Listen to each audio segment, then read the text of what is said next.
Welcome to the KayaCast, the podcast for cannabis businesses looking to launch, grow, and scale their operations.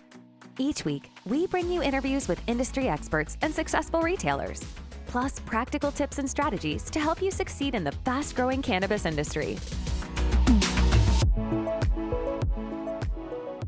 Welcome back to part 2 of my conversation with Andrew DeAngelo. He is the co-founder of the Last Prisoner Project. And in the last episode, we talked about how he got started in the industry and really his journey and exploration and his ups and downs of building Harborside, which has become the largest vertically integrated cannabis company in California. In this episode, we're going to talk about the Last Prisoner Project and the work they're doing to really change people's minds when it comes to social justice, diversity, all of this, and how the Last Prisoner Project is working to reverse the war on drugs, the negative effects, especially in marginalized communities, Black and brown communities, and what businesses can do, what dispensaries can do, what cannabis retail businesses can do to partner alongside the Last Prisoner Project. After that, we dive into a conversation where he is really unpacking what he does as a cannabis consultant with Andrew DeAngelo Consulting. And he gives some great advice about how cannabis retailers need to zag instead of zig, and how by doing that, you can create something that's unique, a brand that really stands out, and a brand that's doing something different than all the other brands out there. If you haven't listened to the first episode, part 1 of this conversation, pause right here, go back and listen to the first episode, because that really gives you the context for what we continue in this conversation. So let's jump right into the show.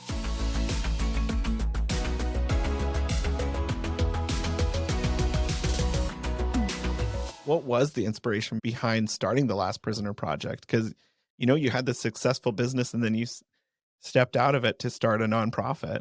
Yeah, well, Harborside ran into some serious funding issues when the adult use came in, like everybody did.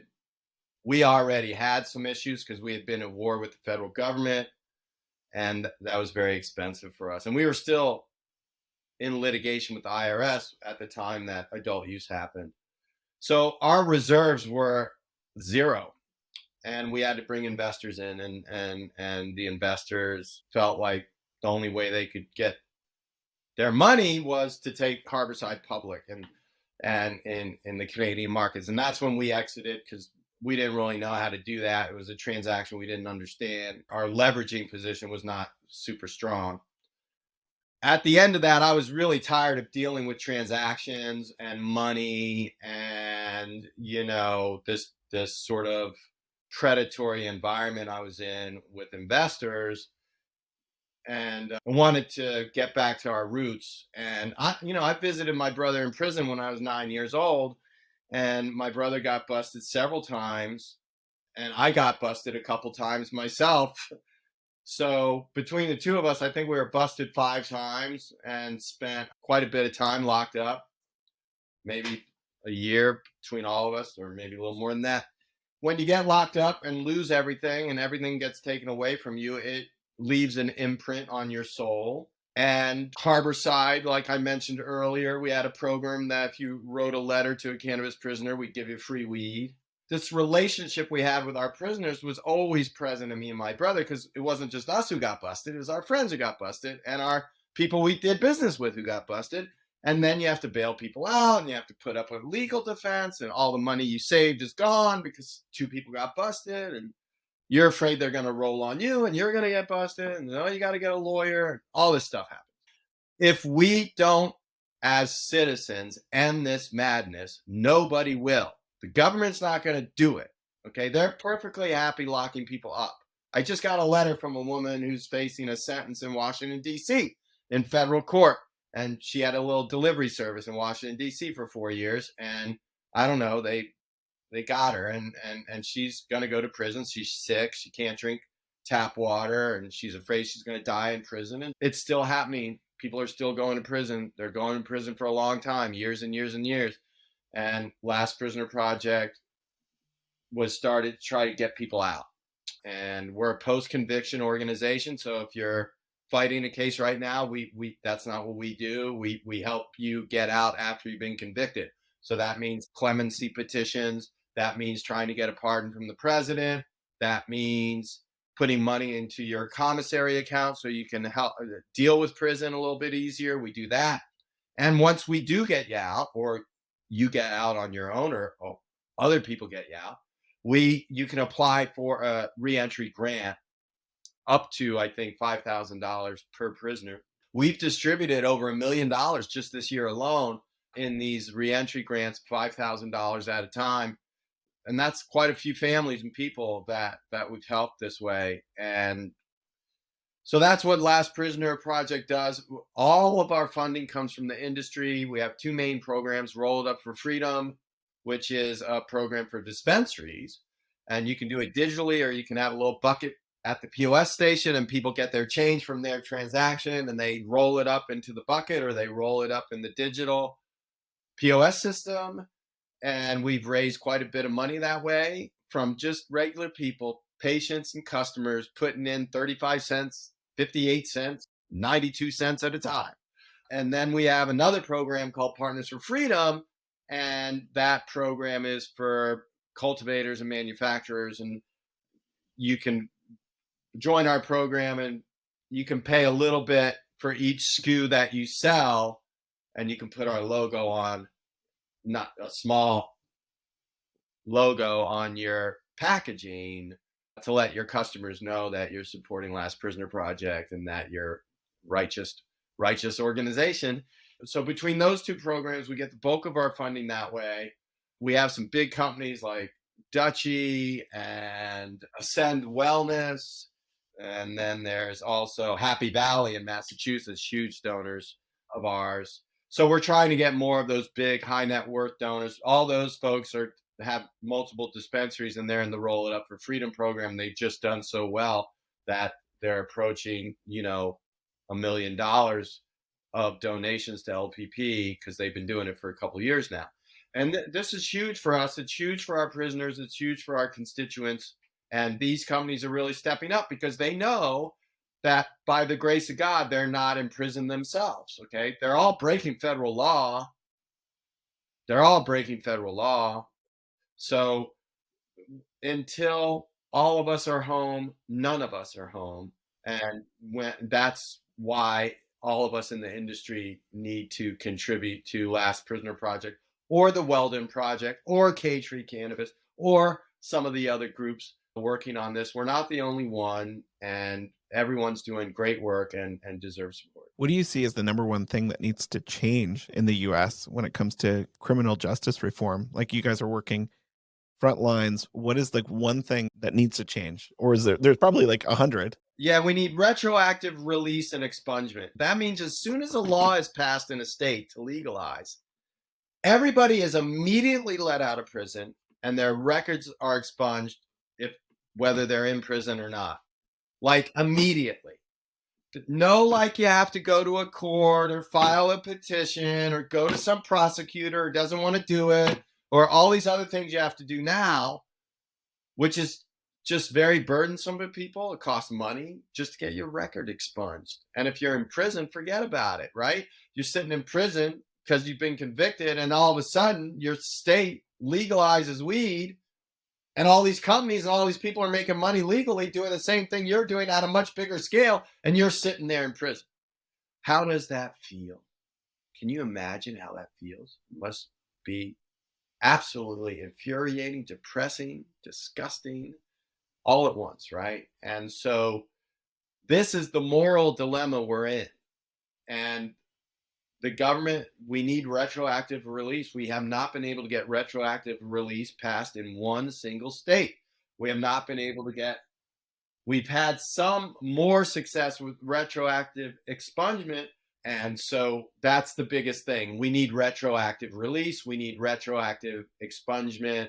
And, I don't care if you're growing weed or trading weed or transporting weed, you shouldn't be in prison. Do you see bright spots on the horizon, like hopeful signs when it comes to kind of reversing some of the harm done by the war on drugs? Like, is there little pockets of hope, or is it still just kind of a bleak future? Well, there's always hope. one of the things this wonderful plant teaches us is there's always hope. And when I had that first joint when I was 15, 16 years old and I was in so much pain, that was one of the things the medicine really gave me was hope. It made me feel good enough that I was like, okay, there's hope again. And that's very important. So it's a very bleak situation right now. We have high barriers to entry in legal states. It's really hard for small businesses. People impacted by the war on weed the most are having a hard time in the industry, participating in the industry. We have a crisis in capital. A lot of people can't get funded right now because so much money's been lost with bad regulation, the bad frameworks, and the crazy taxes. So it's a very hard moment right now, and it's hard to see a lot of hope, but we're legal in more places than we've ever been. Now we have to get good at making these frameworks better. We're still not as good at that as we need to be. I think we're all learning a lot every single day, but we got to get better at being political operatives, not just political activists. A lot of people are being driven back into the gray and an underground market here in California. People are just closing their businesses left and right here. And we're going to start, that's sweeping the country as you see the price crash.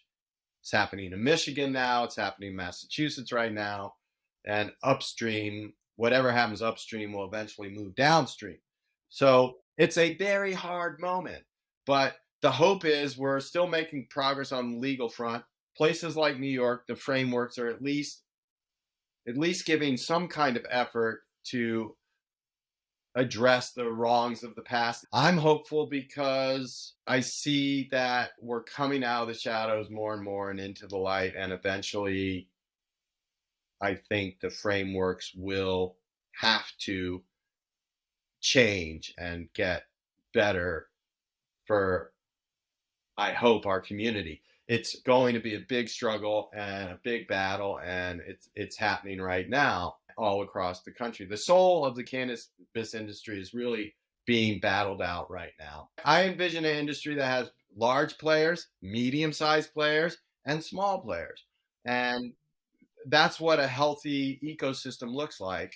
I'm building a dispensary right now in a small town in Ohio. Well, it's a small town. They used to have a steel factory there. They don't have a steel factory there anymore. Everybody's strung out on opioids. It's like really bad. But we're bringing this medicine there, right? We're bringing something there that's going to provide some jobs and it's going to, I hope, provide some hope for folks. That is a sliver of light amidst all the darkness that we're seeing right now. It is a tough moment for all of us. And that's why we really have to, as much as we can, stick together and support each other and call on those things within us that have gotten us this far. Resiliency, determination, not taking no for an answer. Those are the qualities that have gotten us where we are now. And we're just going to have to keep reaching within ourselves to demand change until we get something that works a lot better than what's working now. You've taken all this experience of starting Harborside and Last Prisoner Project, and now you're a consultant in the cannabis industry, right? Tell me a bit about Andrew DeAngelo Consulting and what do you do with that business and how do you work with dispensary owners with that? Okay, so you're sitting in a state that just legalized cannabis. You're an entrepreneur. You maybe have another business that you successfully own and operate, and you're thinking about getting into, you want to open a cannabis retail shop. Doesn't matter if it's medical or adult or both. It's a dream that you've been harboring for a while, but you don't know how to do it. You've never sold weed in your life, and you've been a business person and an entrepreneur and you've been successful. But this is an area that's highly regulated, super complicated, requires a lot of experience and expertise to really navigate these waters. And that's when folks call me up and my team, it's not just me, I have a whole team of other consultants and strategic advisors. For some reason, consultant has a really bad name. I think it's because a lot of consultants overcharge and underdeliver. I try to over deliver as much as I can. And I've done this many times. I've opened many shops in many states. And that experience of doing it over and over and over and over again, I've got architects and I've got designers and I've got real estate people. If you need to find real estate, all that within my consulting wheelhouse, so that all the complexities involved in going from conceptualizing your dream of owning these dispensaries in your mind to actually cutting the ribbon on opening day. I take clients all the way through that process, whether it's helping you get the license and fill out the license application so that you can actually open legally, or helping you design, differentiate your brand from the competition, especially larger companies. What is the architecture going to look like? What's the security going to look like? How are we going to comply with everything? Doing the local outreach and community building that is absolutely necessary, so a local group does not try to shut you down, which happens all over the place.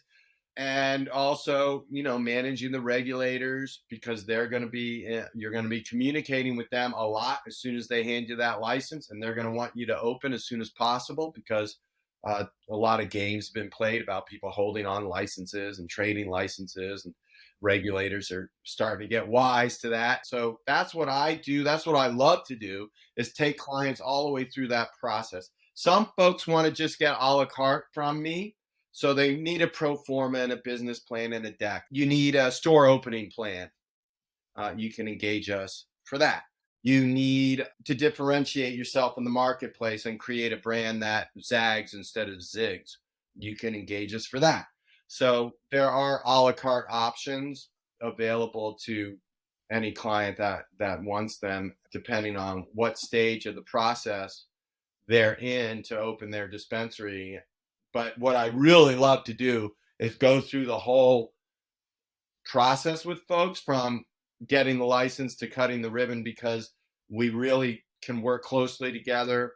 We can make sure all the I's are dotted and T's are crossed, and there's continuity in leadership and concept and execution all the way through the process. We do industrial hemp, and we do cultivation and manufacturing of quote unquote psychoactive cannabis also.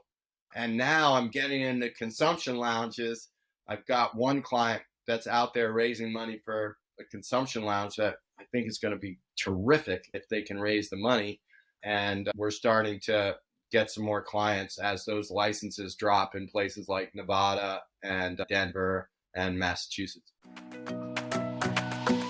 The KayaCast is brought to you by KayaPush, the cannabis software making people management easy.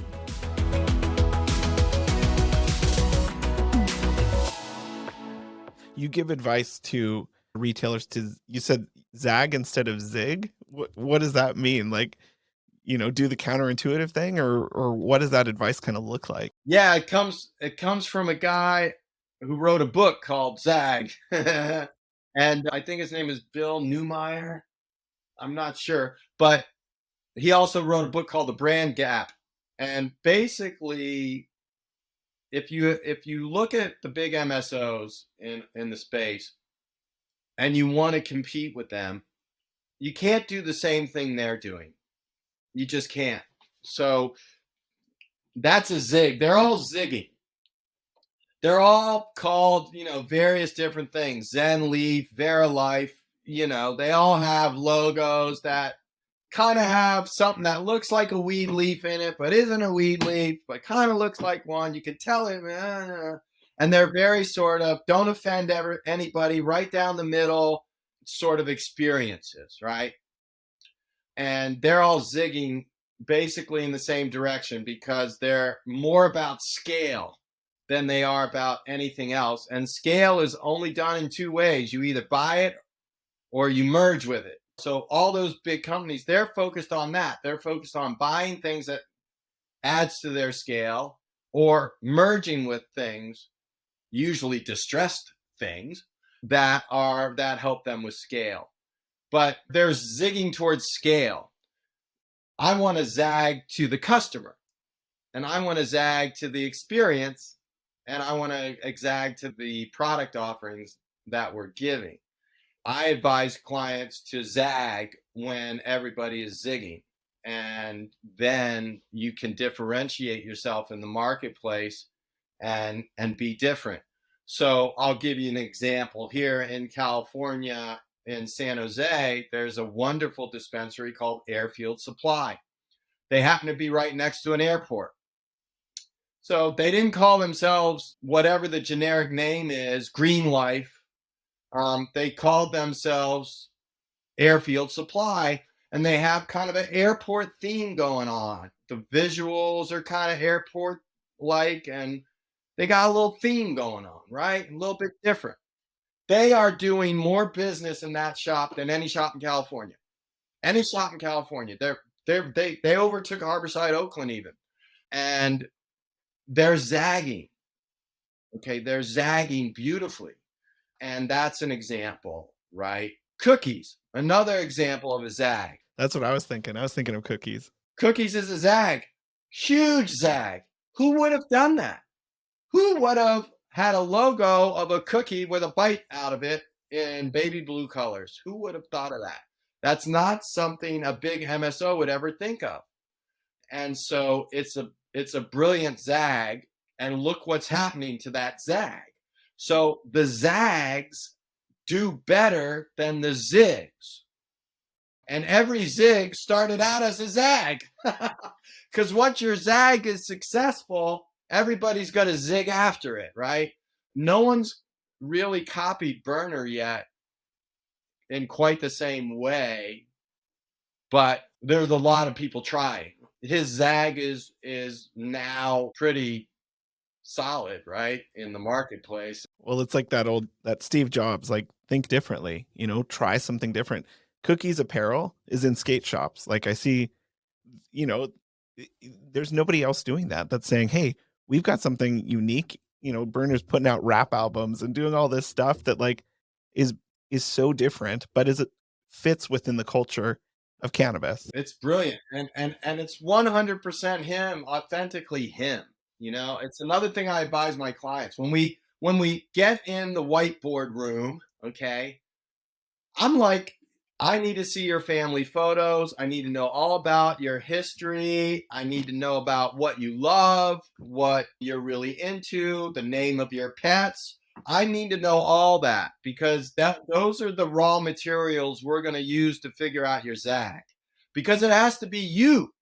It has to be authentically you if you're going to execute a good zag. Now, there are some people who are like, I just want to zig. You can be partners with Burner. You can be a franchisee, right? So you're zigging with a bigger company, all right? And there's some people that are more comfortable doing that as entrepreneurs, and that's fine.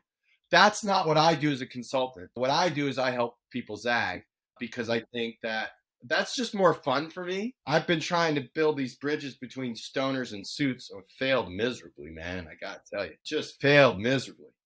But if we could build those bridges, it could help a lot, right? And I don't know if we'll ever be able to get over the cultural differences we have to build that bridge or not. But I think building a bridge between stoners and suits is a better outcome than a war of mutually assured destruction, which is kind of where we're at right now. Nobody is doing well. If you're concentrating on scale and you don't have any stoners on your team helping you concentrate on the customer and the experience, and maybe even your team, you're going to be in a world of hurt. I'm in Ohio right now, and my clients and I are poaching all kinds of talent from the bigger companies because they just hate working for them. And they want something fresh and new and different and local. They want something local. And so I'm seeing that all over the country right now. And you have to pay attention to something other than scale and a bunch of numbers on a spreadsheet, because at some point, people will stop coming to your shop. And now a lot of those companies are building moats around their businesses because they're in limited licensed states, and they don't have to worry about competition, and that's the thinking, and that's what they tell their investors. But guess what? They're getting smoked by the gray and underground market. So, you know, pick your poison. What is one tip that you have for a dispensary owner to grow their business? I mean, you've given a ton of valuable insights, but what is the one thing that you would say? I really think that it comes down to a very simple concept of caring about your customers, your patients, and the team that is doing that work for you. It doesn't mean you have to pay people a ton of money. Money is not the only way you care about people. If you're a licensed dispensary, your products are already probably pretty expensive, right? Compared to the traditional market. You may have more of them in different formulations and more interesting product, but they're already more expensive. So people are coming in and they're going to have sticker shock and be a little upset no matter what you do. That's when your caring comes in. Because if you truly care for people, they can feel that. And sometimes it's just like going to your general manager because three people called out that day and they had to work a double shift, and going to them at the end of that shift or maybe the next morning and saying, hey, you know what? I noticed you killed it yesterday. Thank you. Thank you so much for showing up that way. I didn't have to give that person any money. I didn't have to give them a gift card. I didn't have to send them to Chuck E. Cheese's. I didn't have to do any of that. All I had to do was honestly and authentically and with love, really love, thank them, right? When that happens, people will perform for you and customers will come and will be loyal to you, all right? It's hard to get customer loyalty in dispensaries right now because it's a kind of a race to the bottom, and whoever has that product on sale that day, gets the business. And you can't have that product on sale every single day. It's just not possible. You wouldn't make any money. So that's a problem that we're all facing right now. But the way you overcome that problem, I think, is with this concept of caring. And you can express that in so many different ways. It can just be, training your staff to smile and greet people right, making sure nobody's left alone and confused with staff standing around not doing anything. Come on. I loved, and all of you should love. I mean, I love walking into my shop every day. Love it. I love it. Greatest, best job I ever had. Best business I ever owned, right? It was tremendous. Even though our net income wasn't really that great, but I was able to pay myself a decent salary. I had good benefits and everybody was taken care of, right? Nobody got rich, but everybody was taken care of. This is what can differentiate people. I take a look at diversity reports in the cannabis industry and I take a look at compensation reports. They're both in the toilet. Our diversity, especially post-pandemic, we've lost a ton of female leadership in our industry. It's terrible. We are not making any ground with Black and brown folks owning, operating, and being in the C-suites of these businesses. So it's just terrible, right? The diversity report. Then you look at the compensation reports and they just keep going down and down and down and down. And I'm looking at,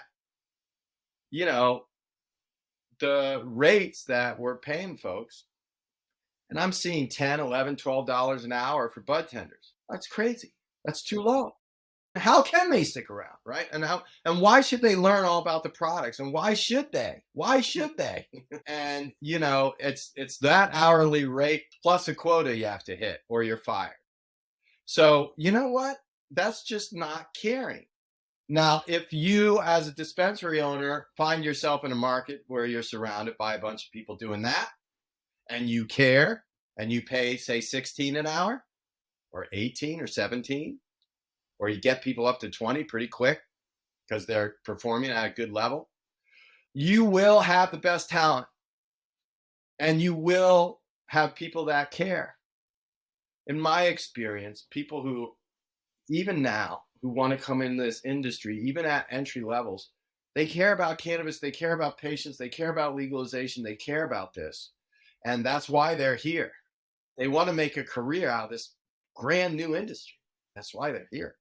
They already are predisposed to wanting to do a great job for you. All you have to do is care about them. And if you do that, they will care about your customers, especially if you set that as their expectation, right? So that, I think, is the big thing that people can do. It's a very hard environment. If the shop down the street has everything on sale for 50% off that day and you don't, you're going to lose a little bit of people, a little bit of traffic that day. It's tough to be loyal to anything but price. So that's my advice to folks. Care. Just care. Care. If we care, good things will happen.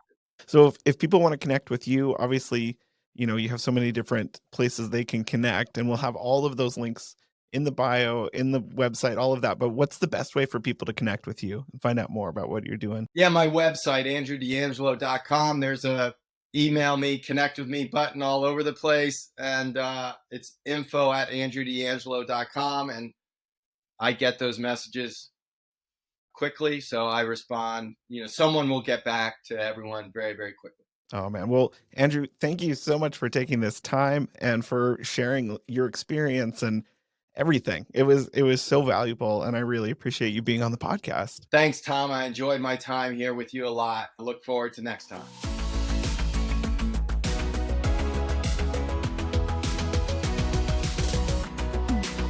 Well, again, I want to thank Andrew DeAngelo for taking the time. And there was so much valuable content that we had to break it up into 2 episodes because, we didn't want to cut anything. We wanted to keep it all in there so that you could have the full experience of talking to really someone that has been a trailblazer in this industry. If you are looking for any sort of help in launching your business from start to finish, and when you're launching a business, you need to think through each of those steps, where your location is going to be, how are you going to do accounting, your HR and payroll. Check out Kaya Push. They're a great solution. To the look, the feel, the brand, how are you going to stand out? And so reach out to Andrew DeAngelo. You can find him at his website, social media, LinkedIn, and really take that time to think through how can you zag instead of zig, and how can you do things differently so that you stand out in the industry. That's what we try to do with this podcast. We try to do something unique, something that's different. We try to talk to people that are making a difference in the industry, and we want to share those stories. So thanks again for taking this journey of the podcast with us, especially for this interview. And we encourage you to go check out our website, kayacast.fm. All of the links and show notes are going to be on that website if you want to find the links for Andrew or any of our other speakers. And make sure that you subscribe to the KayaCast podcast so you can get new episodes every single week. Thanks for listening to the KayaCast podcast. We hope you enjoyed the show. Don't forget to subscribe to our podcast in your favorite podcast app, or visit our website to learn more about our guests and to access the full archive of episodes from the show. Join us next time as we continue to explore the world of cannabis and help you grow, launch, and scale your business.